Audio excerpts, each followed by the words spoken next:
So I have been lucky over the past, well, actually this entire summer with respect to weather. No such luck today. It looks like I'm gonna have to battle some raindrops. On the bright side, I'll probably have the trail all to myself.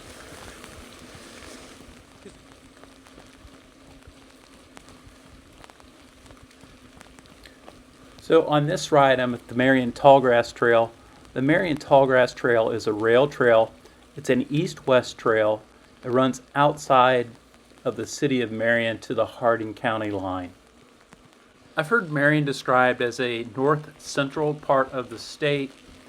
It is about a 50-minute drive from my house near the Ohio State University.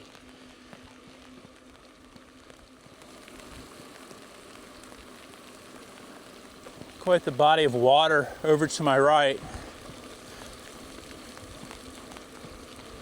I would guess former gravel pit, just judging on the size. Oh, here we go. This is the Marion Community. Yeah, the Marion Community Foundation Lake. The Marion Tallgrass Trail is 12.5 miles, or a little bit over 12.5 miles long. I had the good fortune of running into the director, or one of the executive directors of the trail for Marion County, who gave me a lot of good background on the trail. It was built in sections from the east to the west. So as you encounter the asphalt, it was my experience that the asphalt generally got a little bit better as you moved west towards that end of the trail. So the trail runs through the Big Island Wildlife Area. The Big Island Wildlife Area is 5,800 acres or 5,900 acres. Anyways, it's rather large in size. It is oddly named, in my opinion. I guess that they draw water out of the Scioto River in the winter, and this area is filled with water. There also appear to be some repairs, maybe ongoing, so that's maybe why there's not water there now.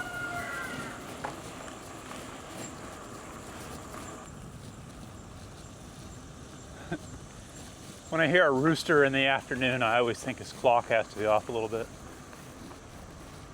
I'm told there's beavers working in this area. I didn't see any evidence of beavers, and I probably wouldn't know what I was looking for, although I did find plenty of videos from the naturalists showing the beavers working adjacent to the trail.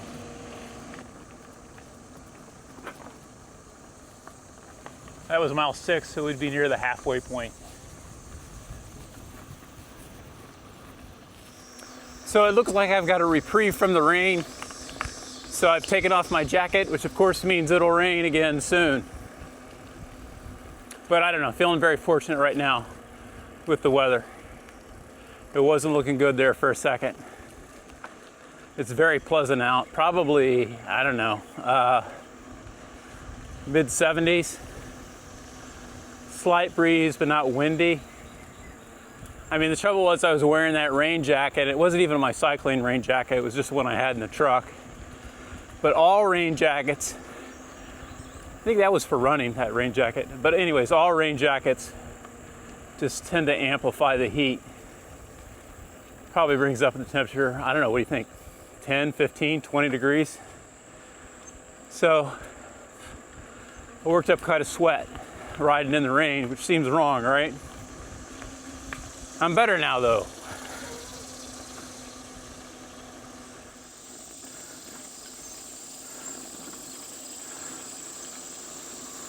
Certainly happy I left my horse at home.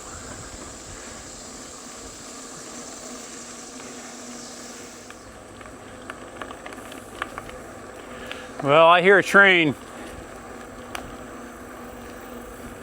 It'd be a real shocker if it showed up on this trail. Sounds like it's over there somewhere.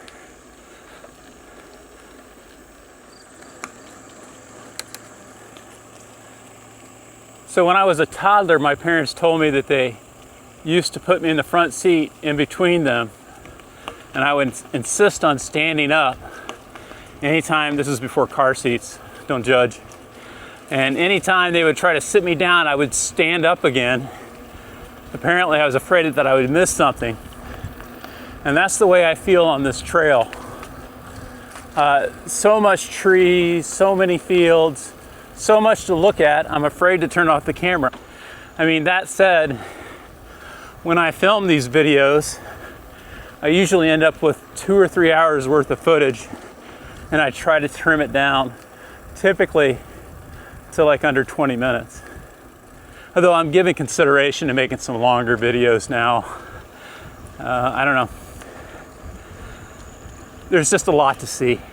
But I also think people are rather impatient. They'll flip away if they're not seeing what they want to see. You got to change up scenes.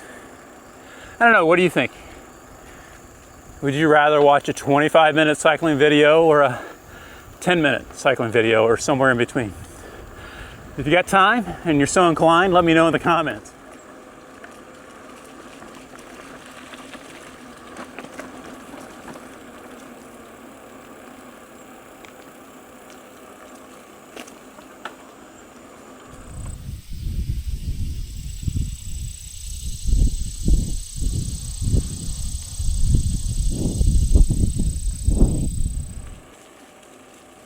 Not gonna lie, I was hoping this dog up here was a bear. I think I can outrun a bear on my bike. Hi. Thought your dog was a bear for a second.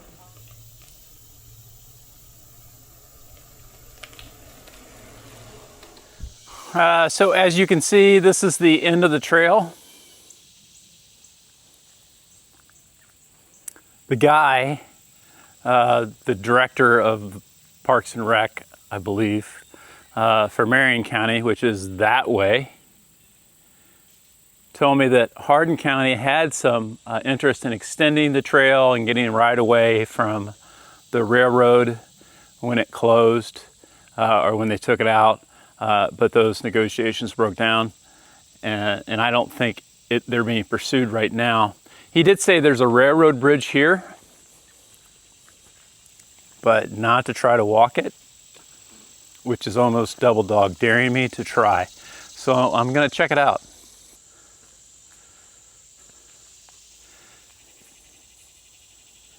All right, here goes nothing.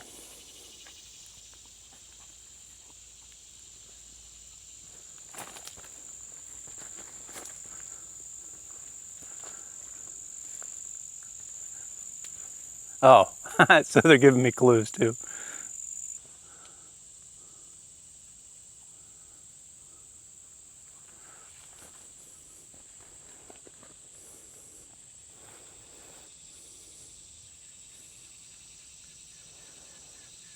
I'm sure I could do it. I just don't want to show off right now.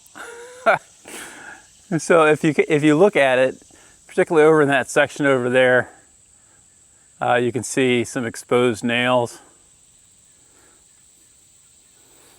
I like seeing the big railroad spikes in there. That's kind of cool. And this is just an overpass over a road. If you look down through there, you can see the road.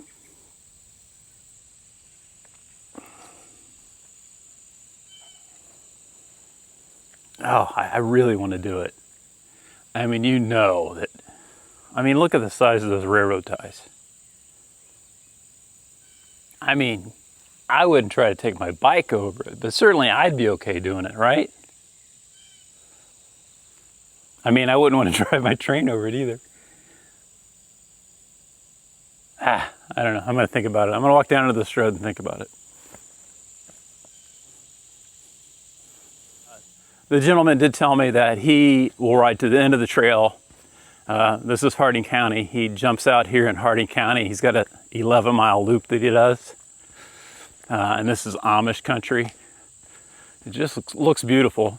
It's not something that I will do today, but this is a comeback trail.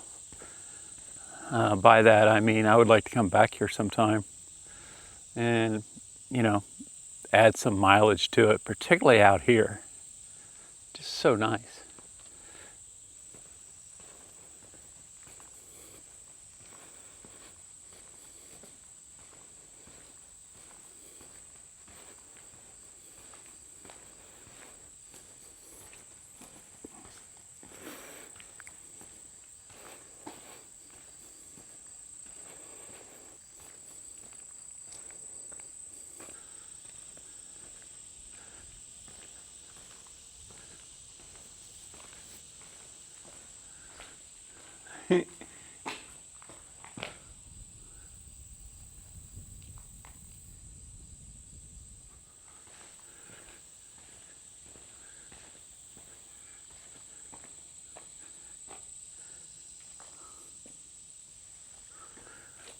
Teenagers are going to be teenagers no matter where you're at. It's kind of amazing to me how quick nature wins when these areas are abandoned, how quickly nature takes over. I mean, if you were just sitting here, you would never guess that this was a railway.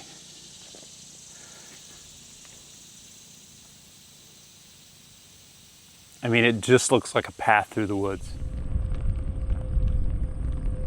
So to be clear, I didn't try to cross that bridge, either alone or with my bike. That was great advice that Mr. Sheridan gave me not to try it, and I'm glad I didn't. Some other advice that he gave me was to make sure that I completed the trail. Miles 10 through 12, or 12 and a half as it is, were some of the best parts of the trail. It's very scenic there, and I would encourage you to go down, take a look at that bridge, don't cross it, and maybe go over there and look at the other side and see how quick nature wins. This is on the way back. I'm approaching the Marion Community Foundation Lake, and I'm going to try to ride around it. So this is the Marion Community Foundation Lake again. It's about 55 acres. Fishing is allowed here during the day. The average depth is said to be 5 to 6 feet. It ranges in depth from 1 foot to 15 foot. I had hoped to ride all the way around the lake, but apparently there's a model aircraft club that meets, and you're not able to have access all the way around the lake on days that they're using it. Okay, everybody, that does it for this ride. Marion Tallgrass Trail, definitely worth the drive for me. Ended up getting around 25, 26 miles. Trail is really in good condition. It's kind of wavy in some spots, but other than that, the trail's in good condition. It's wide. It's a rail trail. It's relatively flat. Somehow I felt like I was going downhill in both directions, which is weird. It's a good sign. Lots of trees, lots of shaded areas, a lake here at the beginning of it. These windmills, which I don't know that I showed you the windmills before.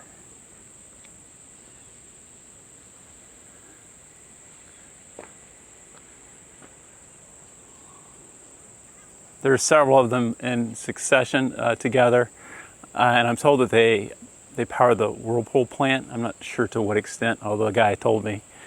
I met the person in charge of the trail, very knowledgeable and very insightful. Thanks for spending that time with me. Thanks for watching. See you next time.